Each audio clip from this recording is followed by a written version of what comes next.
Shalom, selamat pagi Bapak Ibu Saudara yang dikasih Tuhan. Pagi hari ini kita boleh bangun pagi, semua karena anugerah Tuhan, kasih karunia Allah bagi Bapak Ibu Saudara dan saya. Boleh bernafas dan akan beraktivitas, dan sebelum kita melakukannya, mari kita boleh bangun pagi untuk membaca dan merenungkan firman Tuhan. Kita percaya firman Tuhan yang kita baca, kita renungkan tidak akan kembali dengan sia-sia, dan firman itu akan hidup dan menghidupkan setiap orang yang percaya kepadanya. Mari kita berdoa. Terima kasih Tuhan Yesus Kristus, terpujilah namamu, segala hormat kemuliaan bagi namamu. Kami sungguh bersyukur atas kesempatan hidup yang kau berikan buat kami pagi hari ini. Boleh bernapas, boleh beraktivitas, boleh memberi waktu, boleh diberi kesempatan untuk memuji dan menyembah Allah. Terpujilah namamu ya Tuhan, mohon belas kasihan-Mu kepada setiap kami yang mau datang dan rindu mengenal Engkau lebih lagi Tuhan. Kami percaya Engkau menuntun kami, Engkau memberikan kekuatan kepada kami, Engkau menyembuhkan kami yang sakit, Engkau menolong kami yang dalam penderitaan, Engkau membebaskan kami dari segala kutuk maut, bahkan Engkau memberikan kelegaan kepada setiap orang yang percaya kepadamu. Biarlah sukacita itu hidup dalam hidup kami masing-masing. Kami percaya kasih Allah semakin nyata dalam hidup orang percaya. Namamu dimuliakan, namamu ditinggikan, karena oleh namamu semua bangsa memuji dan menyembah. Dalam nama Tuhan Yesus Kristus ada kebebasan, ada kesembuhan, ada pemulihan. Nama Tuhan dipermuliakan. Kami mau membaca firman-Mu, didik kami Tuhan untuk mengerti kehendak-Mu dalam hidup kami. Dalam nama Tuhan Yesus Kristus, haleluya, amin. Nah Bapak Ibu yang dikasih Tuhan, kita masuk di dalam Wahyu pasal 20 ayatnya yang ke-11, bicara tentang hukuman yang terakhir. Firman Tuhan berkata, lalu aku melihat suatu tahta putih yang besar, dan Dia yang duduk di atasnya, dari hadapannya lenyaplah bumi dan langit, dan tidak ditemukan lagi tempatnya. Dan aku melihat orang-orang mati besar dan kecil berdiri di depan tahta itu. Lalu dibuka semua kitab, dan dibuka juga sebuah kitab lain, yaitu kitab kehidupan. Dan orang-orang mati dihakimi menurut perbuatan mereka, berdasarkan apa yang ada tertulis di dalam kitab-kitab itu. Maka laut menyerahkan orang-orang mati yang ada di dalamnya, dan maut dan kerajaan maut menyerahkan orang-orang mati yang ada di dalamnya, dan mereka dihakimi masing-masing menurut perbuatannya. Lalu maut dan kerajaan maut itu dilemparkanlah ke dalam lautan api. Itulah kematian yang kedua, lautan api. Dan setiap orang yang tidak ditemukan namanya tertulis di dalam kitab kehidupan itu, ia dilemparkan ke dalam lautan api itu. Puji Tuhan, Bapak Ibu yang dikasihi Tuhan, kita sudah membaca satu topik berbicara tentang hukuman yang terakhir. Nah, ada yang menarik di ayat ini Bapak Ibu, perhatikan ayat 15. Dan setiap orang yang tidak ditemukan namanya tertulis di dalam kitab kehidupan itu, ia dilemparkan ke dalam lautan api itu. Masa kefasikan, tahu firman Tuhan tapi tidak melakukan firman itu adalah masa kefasikan. Dan di akhir zaman ini adalah begitu banyak terjadi bagi orang-orang yang dipersiapkan untuk masuk dalam penghakiman. Nah Bapak Ibu, selagi ada kesempatan, mari kita hidup dalam takut akan Tuhan, karena pasti dan ya, bahwa apa yang tertulis dalam kitab Wahyu ini mengingatkan kita kembali, bahwa hidup kita hendaklah setia, kudus di hadapan Tuhan, Allah yang hidup, karena Dia adalah Allah yang kudus.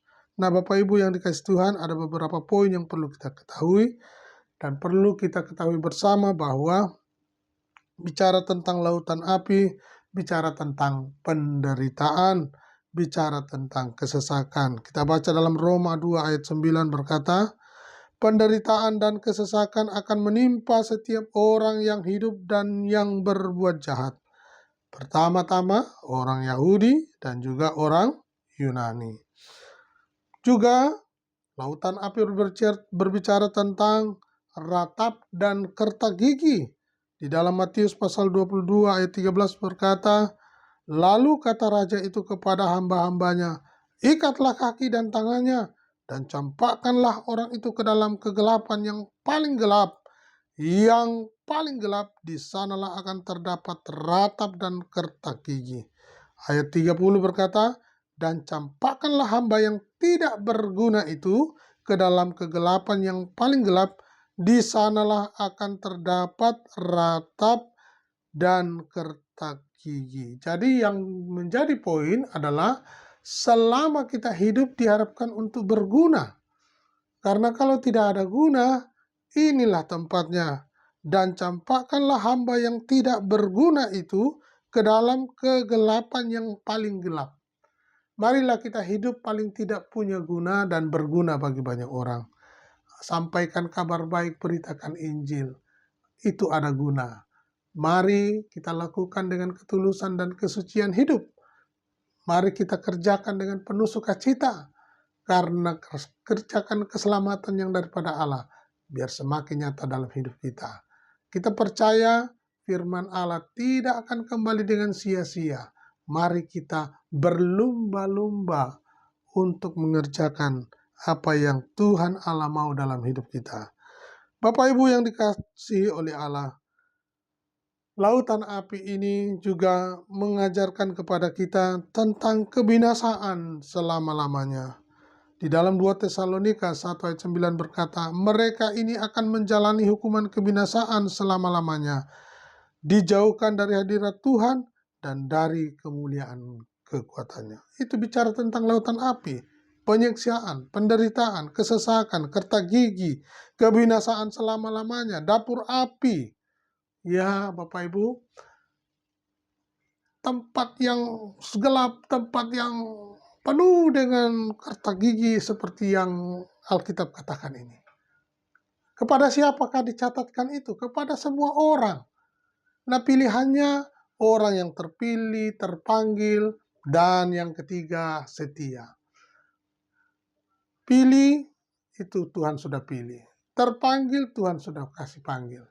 Tapi yang setia ini sangat dibutuhkan karena itu pilihan Bapak Ibu Saudara. Mau setia atau tidak di dalam kehendak Allah. Pilihannya pun juga ada. Mau yang kertak gigi atau kematian yang kekal, atau pilihannya juga kepada kehidupan yang kekal. Allah sudah memberikan penjelasan melalui firman-Nya. Allah sudah memberitahukan kepada umat-umatnya, nabi-nabinya, mencatatkan dalam kebenaran firman ini. Bapak Ibu tidak boleh dianggap remeh apa yang dicatatkan dalam kebenaran firman Tuhan ini. Nah, yang kedua, ya, kita perlu menyadari bahwa hal ini menunjukkan kepada kita sebagai jemaat Tuhan untuk bersungguh-sungguh di dalam Tuhan, ya.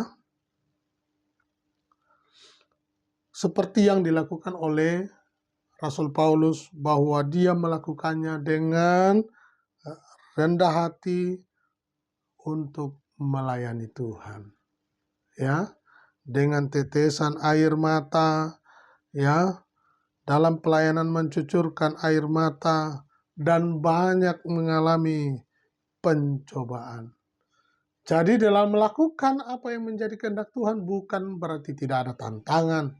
Pasti ada tantangan Bapak Ibu. Pasti ada kesempatan di mana tantangan-tantangan itu ada.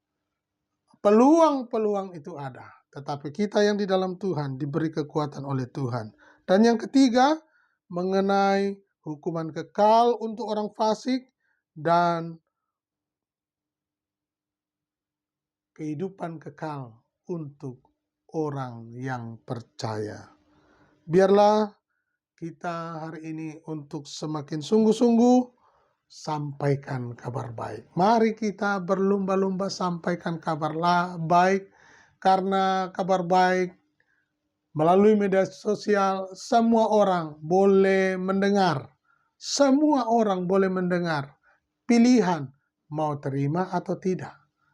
Tidak ada unsur paksaan, sukarela, tetapi kebenaran ya dan amin. Ya, mengapa dilakukan semua itu Bapak Ibu?